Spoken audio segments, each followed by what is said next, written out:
अगर आप लोग मोबाइल के अंदर फाइल को ज़िप करना चाहते हैं तो आपने प्ले स्टोर पर जाकर RAR लिखना है, तो आपके सामने इस तरह की एप्लीकेशन आ जाएगी। आपने इसे इंस्टॉल कर लेना है। इंस्टॉल करने के बाद इसे करना है ओपन। जैसे ही आप इसे ओपन करेंगे तो आपके साथ कुछ इस तरह का डायलॉग बॉक्स आएगा, तो आपने डिसमिस कर देना है। अगर आप किसी फोल्डर से फाइल लेना चाहते हैं तो उस फोल्डर के ऊपर क्लिक करके वहां से आप अपनी फाइल सेलेक्ट कर सकते हैं। उसके अलावा बाहर से भी आप अपनी फाइल सेलेक्ट कर सकते हैं। तो मैं यहाँ से फाइल्स को सेलेक्ट करता हूँ जिन फाइल्स को मैंने जिप करना है। फर्ज करें कि मैंने इन फाइल्स को जिप करना है, तो मैं यहाँ पर इन्हें सेलेक्ट करके यहाँ प्लस के आइकन के ऊपर क्लिक करूँगा और यहाँ पर इसका नेम दे दूँगा।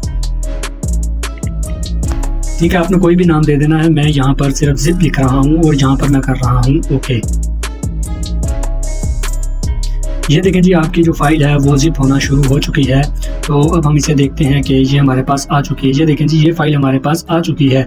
अगर आप कोई जिप फाइल को ओपन करना चाहते हैं, जैसे हमारे पास ये फाइल है, आपने इसे सेलेक्ट करना है। सेलेक्ट करने के बाद यहाँ पर आप जैसे क्लिक करेंगे तो ये फाइल, और जहाँ से आपने कर देना है ओके, ये फाइल आपकी अनजिप होकर आपके पास आ जाएगी। ये देखें जी, आपके पास सारी की सारी फाइल्स आ चुकी हैं।